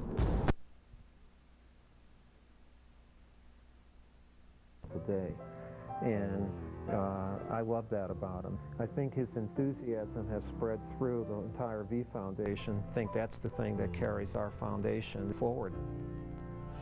And this is Jimmy V Week for Cancer Research, and a reminder that the Jimmy V Classic presented by Corona Extra comes your way Tuesday night here on ESPN. A great doubleheader, Memphis City, Kansas, Michigan State, and Syracuse. Both games are also available online at ESPN3.com. What a field for the Jimmy V. 4 of the top 15 teams in the country going against each other. What a rugged schedule for Michigan State, including that game against Syracuse. There's a big shot for Chase Stigall. That snaps a 12-0 run by the Blue Devils. So the first thing you have to do with Stigall is find him in transition. And again, out of a timeout. Butler executing to perfection. By the way, Andrew Smith on the bench. They are now checking him for symptoms of a concussion as Nolan Smith gets the tough runner to go. They just got through missing Ronald Norred for about 3 games with a concussion, and now Smith, after getting an elbow, is on the bench, and they continue to monitor him. Duke has picked up its pressure, but the Blue Devils done a much better job in the second half of attacking off the dribble and getting into the lane. Van Zandt trying to turn the corner on Seth Curry. He does, and the basket counts. Van Zandt, one of the better defenders on this team, just turns that corner, and he won the shoulders battle there with Seth Curry. Got his shoulders lower. He had more leverage, lower center of gravity. And that is awfully difficult for Mack to be over there on the sidelines with his Butler team playing. Let's get an update on him with Doris. Well, I asked the Butler staff, how is it determined when he comes back in? That is up to Sheldon Mack to let them know he feels like he's physically ready to go. He continues to pound Gatorade guys, but no sign of movement yet.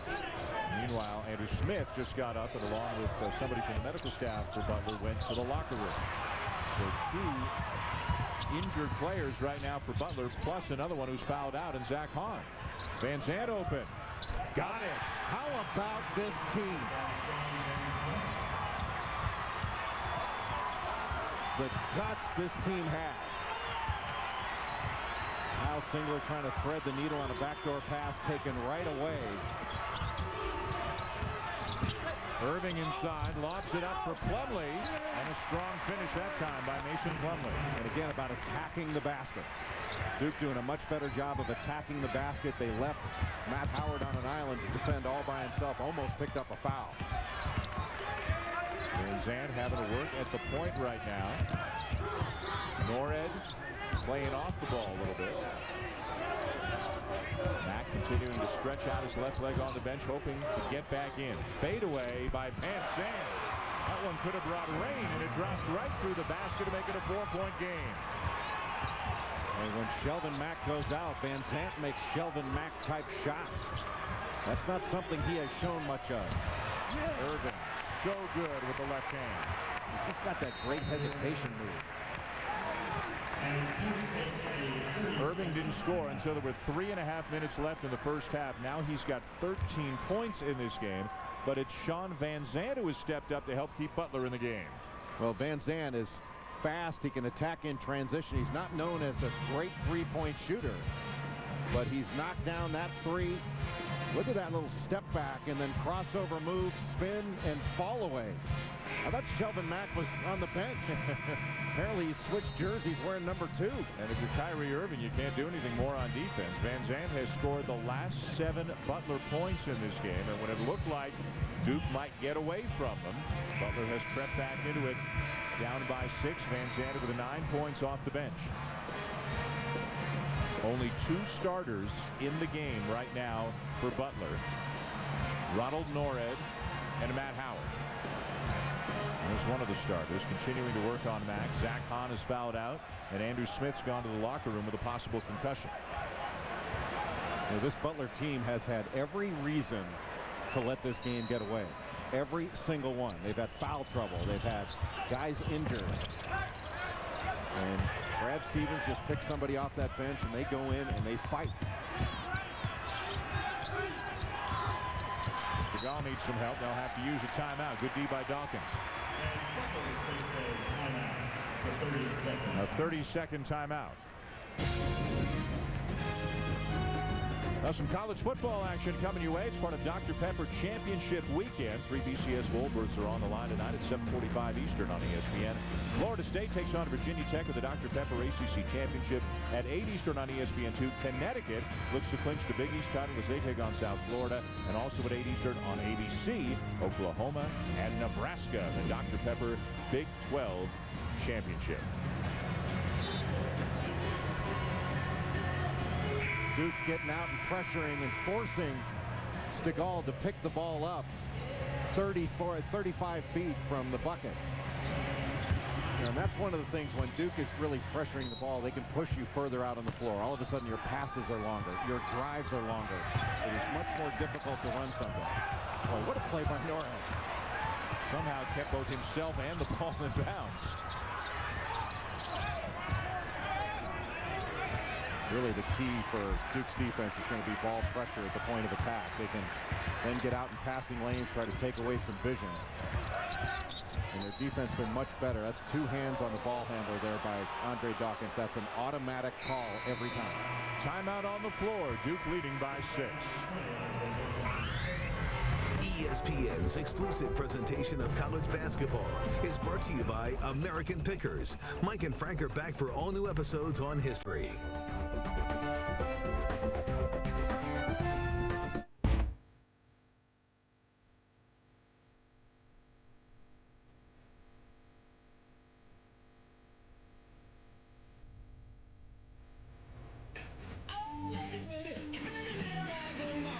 Yes!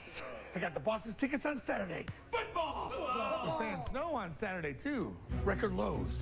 Old school, the frozen tundra. Winter warriors on a merciless field. Hands frozen numb. I'd sell those tickets if I were you. What? Who says the best seat at the game has to be at the game? If it's Lane, it's right in your living room.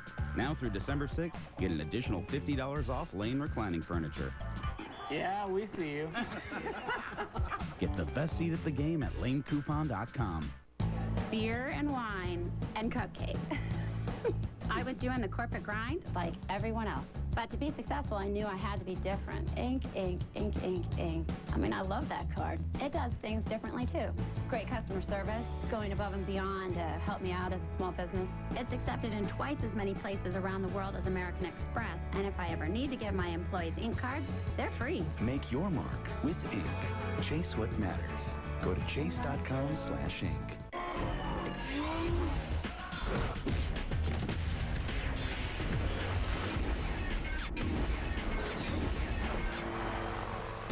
The A-Team. Go bigger with the extended cut. Brian Burr in studio, Sports Center in game. Purdue and Alabama over on ESPN2. John Hart stepping it up, knocking it down for the Boilers. Currently 47-34.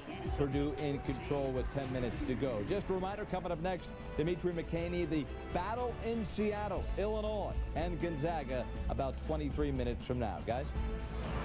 That should be an outstanding basketball game coming up this afternoon on ESPN. Ryan, thanks very much. Duke leading by 6, and if Duke goes on to win today, Mike Krzyzewski will tie Adolph Rupp for 3rd on the all-time Division I men's list in terms of victories. And if Duke has another sensational season, Coach K could conceivably pass his coach, his mentor, Bob Knight, for the all-time wins list. You played for Mike Krzyzewski, Jay, in the 80s. What has been the key to his success and his longevity?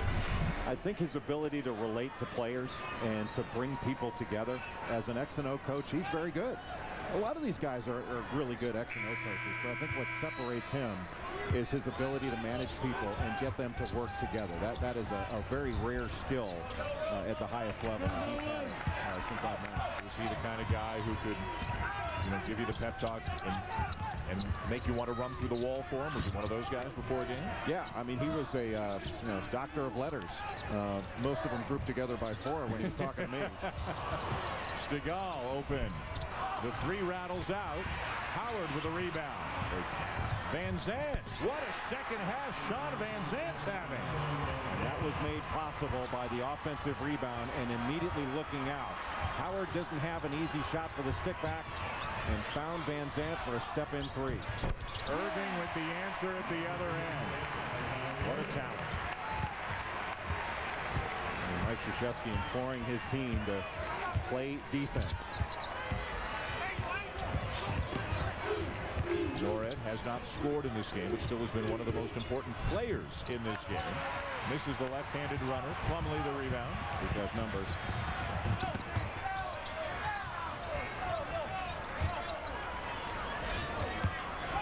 Irving's had some big games against Kansas State, against Michigan State.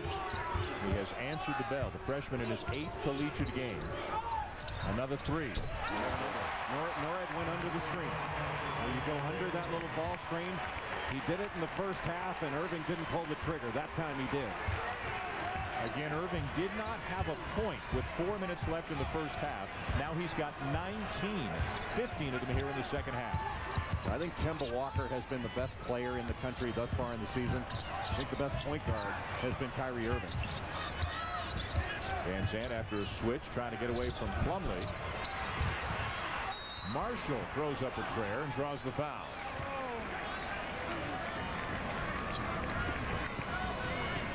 Kyrie Irving has got everything in his game. Little step back. He just plays with terrific pace. This time Norred goes right underneath Miles Plumlee, setting that little ball screen. And very calmly, Kyrie Irving, just a freshman, steps behind and knocks that shot down in rhythm. Kid's got everything. One of his good buddies is Austin Rivers, the son of Doc Rivers. Austin, maybe the highest ranked recruit in this year's class of high school seniors, has committed to Duke. He's coming to Durham next year. Whether Kyrie Irving is still at Duke as a sophomore remains to be seen. I was just going to say, maybe Irving can help Austin Rivers move into his dorm while he's moving out. But can you imagine the 2 of them together? I mean, I have not seen Austin Rivers. I've seen highlights and read all the reports. I'm sure you have seen him at times. Everybody says he is just a phenomenal. No, he's the real deal. Singler. And the rebound is Stegall. Singler has not had one of his better games in large measure because of the foul trouble. But it has to be nice for Mike Krzyzewski to, great move by Howard to Brett Plumlee on top. Hold him there. And he plays angles so well. I think Matt Howard thinks he's always open. It's just a question of the angle of the ball. We're here with the IZOD Center in East Rutherford, New Jersey. #1 and undefeated Duke taking on Butler in a rematch of the national championship game. And despite injuries and a player fouling out, Butler is hanging in. They are down by 7. It was tied at the half as Dawkins draws the foul. Duke had a 12-0 run to break away a little bit. Sean Van Zandt single-handedly brought Butler back. And now there's a bit of a cushion for Duke, but I'm sure Mike Krzyzewski's not feeling comfortable yet. Number 4 on Matt Howard. Just an unnecessary reach. And that's the kind of thing, when you got 3 fouls, you can't do. And those are the kind of ticky-tack, chippy little fouls. I mean, it was a good call, but the foul wasn't worth it. One of the 4 fouls that Matt Howard has today. 2 of them have been, at least 2 have been cheap ones. Well, the cheap one there, and 2 of them were over the back of the offensive end on rebounds. When he had very little chance of getting the offensive rebound. It's great credit for the heart to go after it and the will, but you have to show a little bit more discipline because of the risk. 1 of 2 for Dawkins. You look at why some people are saying Duke is better this year than they were last year when they won the national championship. The development of Andre Dawkins. As you said, he's been one of the best shooters in the country so far this year. Well, they can play faster this year. So they can play a high possession game and really wear you out. Or they can play a grinder and beat you. And this has been a grinder for the most part. Marshall fouled by Singler. The Duke crowd did not like that one.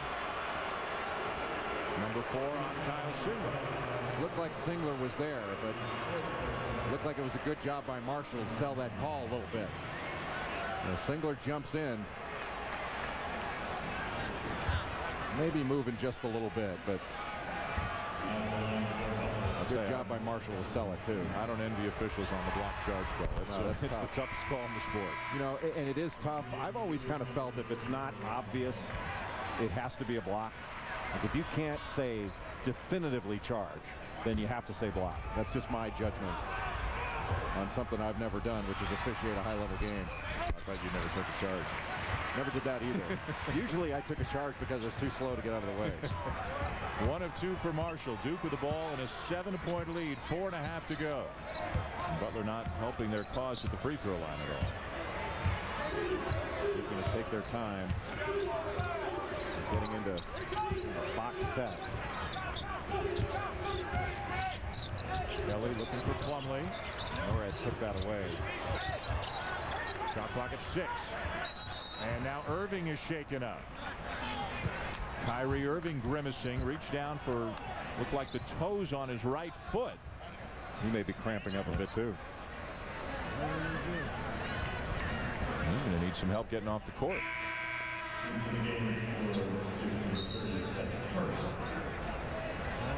Dad looking on with some concern. Looks like it just locked up there. I mean, it didn't look like it was any sort of ankle injury or hyperextension, anything like that. It looked like it was more of a cramp. So Irving getting some medical attention. ESPN is your NBA destination on a Wednesday night. It's the Denver Nuggets led by Carmelo Anthony taking on Paul Pierce of the Boston Celtics at 7 Eastern. And then at 9:30 Eastern here on ESPN, college basketball action on the home court of college hoops. Undefeated Notre Dame taking on number 11 Kentucky, which lost by 2 earlier today to North Carolina. This game is a part of the DirecTV SEC Big East invitation. Well, all this cramping that we've seen with Shelvin Mack and now Kyrie Irving, that must be why Bill Raftery is always telling us to push fluids. Why he's always fully hydrated? Well, hopefully nothing serious for either Mack or Irving. With the shot clock running down, Singler buries one.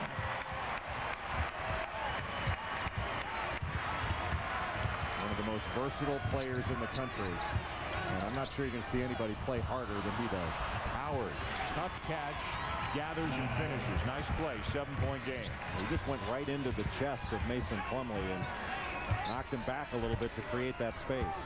He's given up about 3-4 inches and 10 or 15 pounds in that matchup with Mason Plumlee. They do such a good job of isolating him in the post. They'll get a little back pick or Get a little on big screen to get him down into the post and get 4 around 1. Duke content to work the clock again. They need to turn right into Howard and get some contact. Dawkins, a tough one from the corner. What a shot. Well, sooner or later, this team is going to knock down shots in just about any game. You got shooters like Singler and Smith and Curry and Dawkins. Those are 4 outstanding shooters around a great athlete inside. That's Singler. Singler just fouled out of the game, but came up with a big shot moments ago. With the shot clock running down, Duke looking for an 8-0 start to the season. At one time of year when we all become doers. When our mittens double as work gloves, and we turn every room into a project. But this year, let's trim the budget. Get some help from Martha Stewart that we can't get anywhere else, and spread our money as far as our cheer. More saving, more doing. That's the power of the Home Depot. We're lowering the cost of tradition with fresh-cut trees at fresh-cut prices. From an early age, Timothy Richmond understood that with knowledge comes confidence. In junior high, while abroad, he explained how jellyfish stings can be neutralized with vinegar. In perfect Italian. As an adult, Timothy's knowledge of storm cells and tornadoes saved the Newbury Prep cheerleading squad. But when it came time to buy a new car, he was just as nervous as the rest of us. So Timothy got his knowledge at Cars.com, regained his confidence, and got the perfect car at the perfect price. ESPN has a brand new channel, Goal Line. Every Saturday, we'll be your remote control, taking you around the country to see all the big moments live. Tomorrow, there'll be a new #1. ESPN Goal Line, Saturdays noon to midnight. Get ready for bowl season with the ESPN Bowl-Bound app. Highlights, news and analysis, weekly projections, and the latest BCS standings. ESPN Bowl-Bound app, free on iPhone and Android. Text BOWL to 43776 to download. Ryan Burr in studio. Have some breaking news. Derek Jeter has agreed to a new contract with the Yankees. Sources say the captain agrees to $17 million for 3 seasons with an option for a 4th year at a lower salary. SEC championship game. It's 21-7 Auburn, guys. All right, thank you very much. Back here in New Jersey, a 10-point lead for Duke. Kyle Singler, who has not had a vintage Kyle Singler performance. He's had some foul trouble, and now he just picked up his 5th. The last play before the timeout, so he is out of the game. We are told a big toe issue on the right foot for Kyrie Irving as he tries to walk it off. For Butler, Shelvin Mack has not played in a while because of cramping. Andrew Smith has not played in a long while because of a possible concussion. We've had players foul out on both sides. For most of the afternoon, this game was back and forth. The lead kept trading hands. But since about the 12-minute mark, 11-minute mark maybe here in the second half, Duke's pulled away a bit. Well, it's really been remarkable. This team has been able to stick with Duke, having Shelvin Mack out for basically the whole second half. They're in a 2-3 zone extended right now. Van Zandt picks up the foul near midcourt. And 2 free throws coming. That's the 10th foul. So 2 free throws the rest of the way for Duke. Brad Stevens probably upset not only with the foul, but also with the fact that his team, Jay, is only 7 for 16 from the free throw line. And a cheer goes up among the Duke fans because Kyrie Irving is coming back to the scorer's table.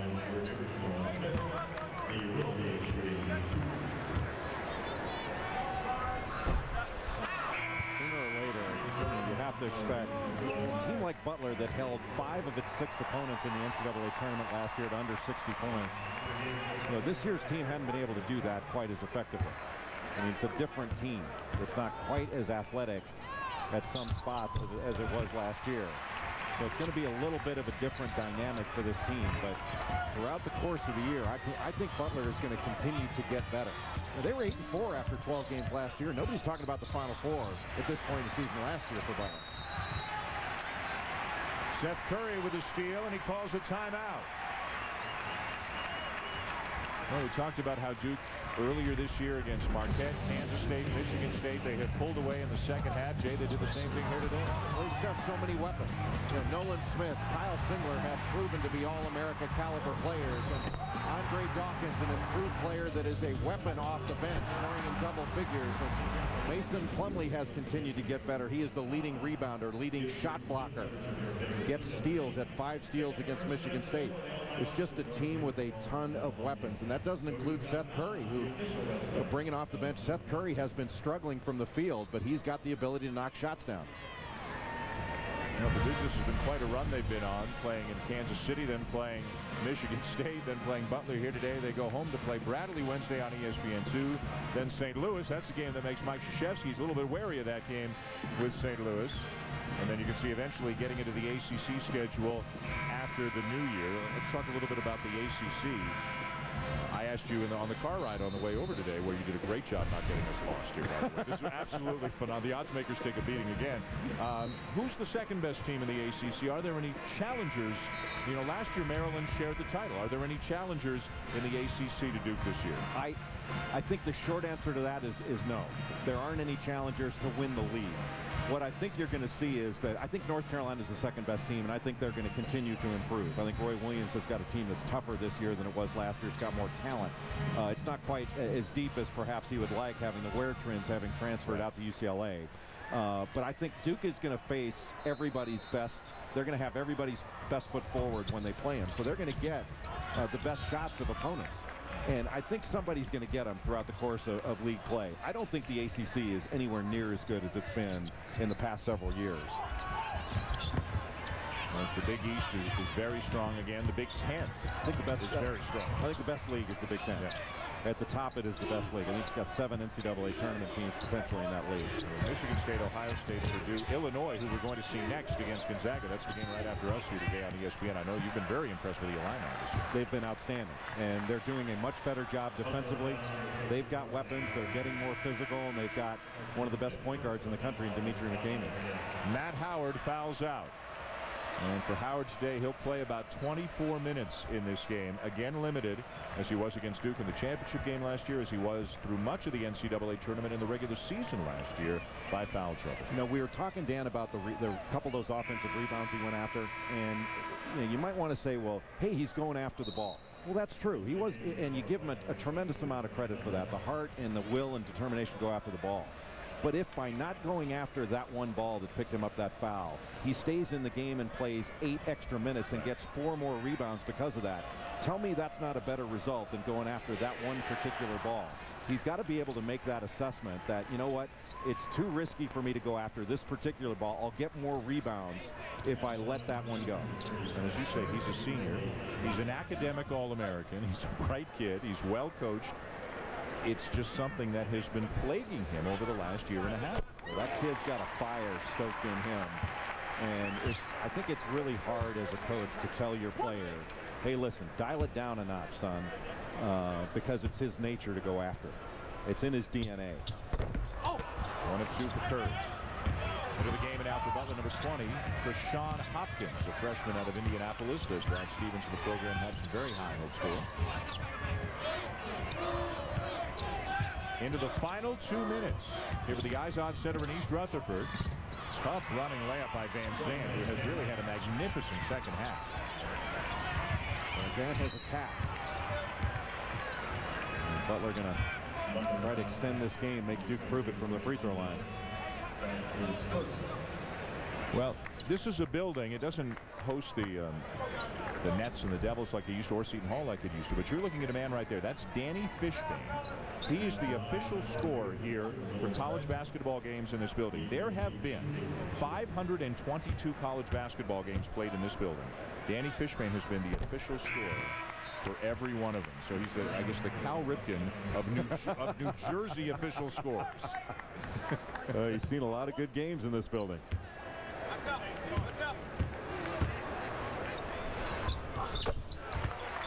Nolan Smith, Kyle Singler, Shelvin Mack. Those 3 guys played a ton of basketball this summer. A lot of guys work on their games during the summer, but they were at just about every camp that was held, including USA Basketball on the U.S. men's select team that trained against the World Championships team. Van Zandt to miss. Andrew Smith back into the game after they were checking him for a possible concussion earlier this half, and he draws the foul. For Butler, we asked Brad Stevens this morning, what do you got next? Oh, he goes, oh, no problem. Going to Xavier. Another tough game, but Butler, of course, out of their league, they want as many tough games as they can get. They've got Stanford coming up. They've got Utah coming up. They already went to Louisville, and they want to test themselves early and often. And they always play a difficult schedule. It gets them prepared, and they step into the Horizon League. And heck, Cleveland State, coached by Gary Waters, is 9-0 in the Horizon League. Got a great guard named Norris Cole, who's averaging about 22 points per game and get his shot whenever he wants. And that's one of the things Brad Stevens was talking about at the shoot-around today. There are a lot of guards in the Horizon League that can get their own shot. And playing against that kind of slate in that league is really going to help them prepare for the NCAA tournament. Butler will be in the NCAA tournament. Whether they win their league or not? I think so. Another foul. This one on Van Zandt. Now a minute 22 to go.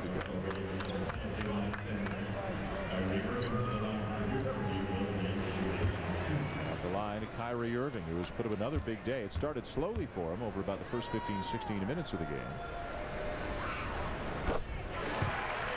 And that is his 20th point of the game. One time, fellas. Well, you are some kind of player when you can get a bagel in one half and cross the 20-point mark in the other. This young man's got the complete package. He's got a great demeanor on the court. Nothing seems to bother him. He looks like he's playing with turf toe right now, and he doesn't change his expression. Very soft-spoken, well-mannered young man, too, if you bump into him at shoot-around. The three for Grant Leyendecker. We've got so many handlers in the ball game. They're a hard team to press because essentially Nolan Smith is a point guard, as is Irving. And both Dawkins and Curry not only can shoot it, but can handle it a little bit as well. Smith will go to the line. Duke is #1 in the nation right now, unbeaten at 7-0. And a look at the rest of the top 10. And we'll see Kansas next week in the Jimmy V against Memphis, and two top 10 teams, Syracuse and Michigan State, will play against one another. And there's Connecticut, unranked at the beginning of the season, but Kemba Walker having that incredible run that he's had, and them winning out of Maui, where you saw all of their games, and they've moved up into 9th. Only one ACC team in the top 25. Really remarkable when you think about it. And of the teams that I have seen this year, the 4 best are Duke, Ohio State, Kansas, and Michigan State. I would not be surprised one bit to see those 4 teams in Houston. A turnover. Nolan Smith comes up with a loose ball. And they'll have a chance to pad his stats. Ohio State's got some weapons. Ohio State scores it really, really easy. And if they defend, they've got a great opportunity. Mike Krzyzewski with the win here today will tie Adolph Rupp for 3rd all-time. Most wins, men's Division I history. Just a couple of weeks away from tying and then moving past Dean Smith. And again, if they have a deep, deep run into the NCAA tournament and maybe cut down the nets again, this time at Houston, he could pass Bob Knight this year for the most wins in men's Division I history. That's not the most amazing thing, though. Of all the things in his career that have amazed me the most, it's that his hair has never changed color. You never would have said that about him when you were playing for him. Well, no, he had playing time over me, Lord over. But I find it remarkable. Billy King, who's the GM of the New Jersey Nets, was at the practice facility where Duke practiced yesterday, and we were standing there, and Billy King is now bald. I am now bald, and Mike Krzyzewski has the same hair and hair color he had in 1979. You might have thought just him playing for you would have been enough to make him go bald. Or you playing for him. Exactly. Yeah, Van Zandt, the off-balance shot. Duke emptying the bench here in the last couple of minutes. This is a terrific basketball team that is fully capable of winning this thing again. After some ragged play, Leyendecker will go to the line and shoot 2. Hey, things didn't really go Butler's way in this game. They're certainly playing against a great basketball team, but they kept fighting. And even though it's a 14-point spread, this game was a lot closer. I mean, it was a one-possession game when Norred picked up his 4th and when Mack went out of the game. Yeah, they went on a 12-0 run. Duke did in a minute and 17 seconds after that moment. That's the most important player on this team right there, Ronald Norred. So Butler's going to drop to 4-3, but as Jay mentioned, they were 8-4 last year. And they weren't playing their best basketball at this time last year. Then they went on a 25-game winning streak, only losing in the national championship game by 2 to these very same Duke Blue Devils.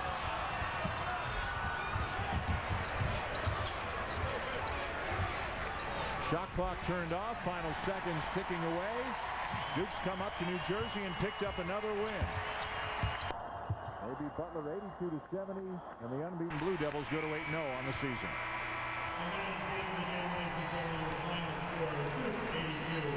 A big second half for Kyrie Irving, a big game for Nolan Smith. And the Blue Devils are 8-0. Butler drops to 4-3 as the Blue Devils beat the Bulldogs 82-70 here at the IZOD Center.